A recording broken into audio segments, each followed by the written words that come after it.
Hey guys, welcome back to another video. Today we will be talking about the Nebraska Senate race. Once again, a Senate race that is increasingly critical to decide who will control who will have the majority in the US Senate come 2024. So this is obviously a safe Republican state. Nebraska is one of the most Republican states in the country.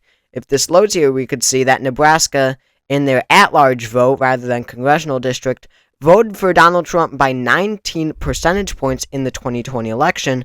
In 2016, he won it by 25.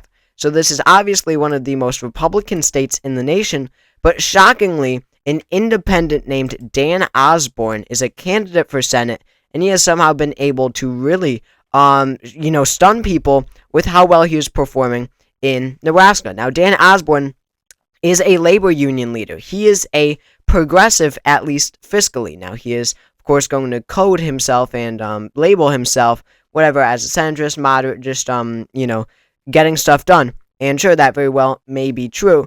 But Dan Osborne is absolutely fiscally on the left. So it's really interesting to see Osborne leading in many polls in such a deeply conservative-rooted state like Nebraska. So as you can see in this Change Research poll, which is, it's a sponsor, or I think it's just an internal poll, to put it simply, for the Dan Osborne campaign. An internal poll is whatever, a campaign conducting their own poll or sponsoring a pollster to conduct a poll for their campaign. And all campaigns do this, right? They do these polls so then that they could show to donors, hey, we're in a close race, or we're really outperforming expectations. We need more money for this race, just to, give excitement to their campaign. All campaigns do this. So in their internal poll, their latest internal poll, they've done quite a few, which we're about to get to in one moment. Dan Osborne is up by 3. He is winning the race in Nebraska. And yes, it's an internal poll. Sure, that is true. But look, on the same exact poll, Donald Trump is winning by 20%. So he won the state by 19 in 2020, saying that he will win by 20 now. That seems to be spot on, right? A little narrow trend to the right, probably in line with how the rest of the country will go. That seems exactly right, to see Nebraska shifting a point to the right. So on the same exact ballot, in the same poll, Dan Osborne is winning by 3. So that means that if this holds true, that Dan Osborne is outperforming the Democrats here, Kamala Harris, by 23 percentage points. That could very well result in a victory for Dan Osborne in the Senate. Even if Donald Trump wins by 22 points in Nebraska, Dan Osborne still wins if he's outperforming Harris by 23. So this changes everything. We were going into this 2024 Senate races, Democrats were very cautious. And I don't think that Dan Osborne would caucus with the Democrats, because that would mean an immediate loss if he were to run for re-election. That would immediately mean that, of course, being Nebraska being such a Republican state, the only reason Dan Osborne has a opportunity to do this well is because he is an independent. So, however, he is a progressive vote probably. I see him voting the majority of the time with the Democrats. So, just for the purpose of the video, I'll label him as Democrat. He would be, of course, one of the most centrist or most conservative Democrats in the Senate, certainly. But if Nebraska goes independent for Dan Osborne, then, Democrats are already suffering a loss in West Virginia, right? They're at 51 seats right now. Joe Manchin is retiring in West Virginia. That's an immediate flip for the GOP. So Democrats, maximum seats they get is 50 seats. Now, if Kamala Harris wins the presidency, which I do expect her to, and Tim Walz is her vice president, then that means that Democrats can suffer a loss in another state if they do flip Nebraska. That's Montana.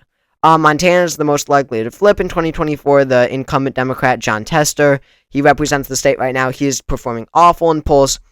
So, if Democrats are able to hold Wisconsin, Michigan, Pennsylvania, Arizona, Nevada, I absolutely do believe that they will. And they also have to carry Ohio. All Republicans can even flip Montana, and Democrats have 50 seats. They win majority even if Democrats fail to flip in Texas and Florida, Texas does look increasingly close as well. So Nebraska really opens the door. I won't put it as Democrat, but still, I mean, just think, if Dan Osborne really is truly independent, which there's a solid chance that he will be, then nobody wins Senate control in this matter if Harris is winning the presidency and VP Walz is casting the tie-breaking vote. That's insane. Nobody will win majority. Now, there are other independents in the Senate. Kyrsten Sinema of Arizona, Angus King of Maine, Bernie Sanders of Vermont, even Joe Manchin of West Virginia is now registered independent. But all of them still caucus with the Democrats. They vote with the Democrats the vast majority of the time. Dan Osborne throws everything off in Washington, and just like that, he immediately becomes probably a nationally known figure, right? The fact that he's if he would be elected, the only pure independent in the Senate, and he causes no party to win majority, he would be the kingmaker, right, in Washington, because both sides would need him. Republicans would need him to get 51 seats on conservative legislation, and Democrats would have to need him to get 50, plus, of course, VP Walz's tie-breaking vote to get, that liberal or progressive legislation passed as well. So just like that, Dan Osborne becomes a national figure. And then you've got this. We're going to look at the rest of the polling now. We have quite a bit of polling in this race, actually. And what you might notice is that Dan Osborne is leading in a lot of them, but a lot of them are Democratic sponsored. So let's just take a look. The very first, we have even more polls. We have quite a few polls. So the very first poll was conducted in November of 2023. I remember making a video about this, interestingly, because this was a sponsor of Dan Osborne, and it showed him leading by 2. Since then, Osborne conducted another poll, Fisher +4. Then, this is a pack aligned with Dan Osborne that showed Fisher up by 13. Deb Fisher's the Republican. Tied, Deb Fisher's internal poll. Now, this is what we're going to look at here. This is key. July, Deb Fisher's internal poll, Torchlight Strategies, has her up by 26%. Now, she just released, or it was leaked actually, I think, so Punchbowl News got their hands on it, another internal poll from the Fisher campaign. Again, July, she was up by 26% in her internal poll.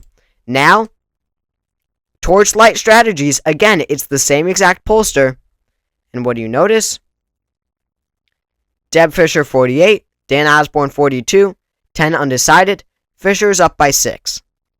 In just July to October, Deb Fisher has lost 20 points in her own polls. She went from +26 to +6. This race is incredibly close, and this is an internal poll. This +6 poll is an internal poll for Deb Fisher. This is what she shows to donors, right, to get them to pour money into her race to show that she's ahead. Simply put, internal polls are supposed to make a candidate look good, right? Like they're going to win, because then you donate to them, and then it's right, corruption. Then you get what you want if you're a big money donor, corporation or whatever, then you get what you want when it comes to, for example, Deb Fisher, how she votes. So to see in her own internal poll, Deb Fisher is only up by 6%, that's really stunning. This race is certainly going to be below a 5% margin. I think that Deb Fisher is so narrowly favored to win because polls do typically overestimate the split ticket voting of voters across many states, right? We've seen many examples of that. But this one, this one's different because this is an independent here. This is Dan Osborne, an extremely strong candidate. And I know you guys don't keep up with Nebraska politics like I do, but Deb Fisher is running one of the worst campaigns I've ever seen for an incumbent senator that's vulnerable. I mean, you would not believe the ads that she is running in the state of Nebraska.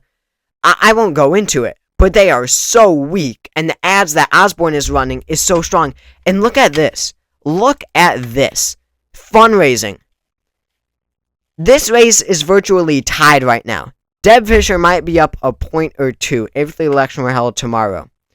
And look at the fundraising gap between, of course, Deb Fischer, who's in Washington, has the connections, right, to these big corporations, big businesses, big donors, compared to Dan Osborne, who's a local union leader, absolutely just a middle-class guy. I mean, he posted a video in front of his house. It's a normal house. Who, all of this money, literally all of it, is coming from small dollar donors. He's not taking any money from corporate PACs or any sort of corporations at all, right? That's the thing with Osborne being independent. That's a big thing that he's campaigning on. So already it's impressive that he's been able to raise $1.6 million. He's only spent $1 million, and he only has, not good, $650,000 cash on hand compared to Fisher's $3 million cash on hand. But look at how much they have spent. Deb Fischer has spent almost $4 million in this race. Dan Osborne has spent $1 million. Deb Fischer has spent almost 4 times the amount of money that Dan Osborne has, yet this race is almost tied. That just goes to show how awful of a campaign Deb Fischer is running and how strong of a campaign and a candidate himself Dan Osborne is. Dan Osborne can win. Jon Tester is going to lose in Montana. My message to Democrats who want to keep Senate majority would be, yes, he's an independent, but Dan Osborne should be the focus right now. This race will certainly be closer than Montana. Jon Tester is out. He's going to lose. Texas, never looked right. Of course, Texas is a hard feat for Democrats to flip. It'd be impressive if Colin Allred does it.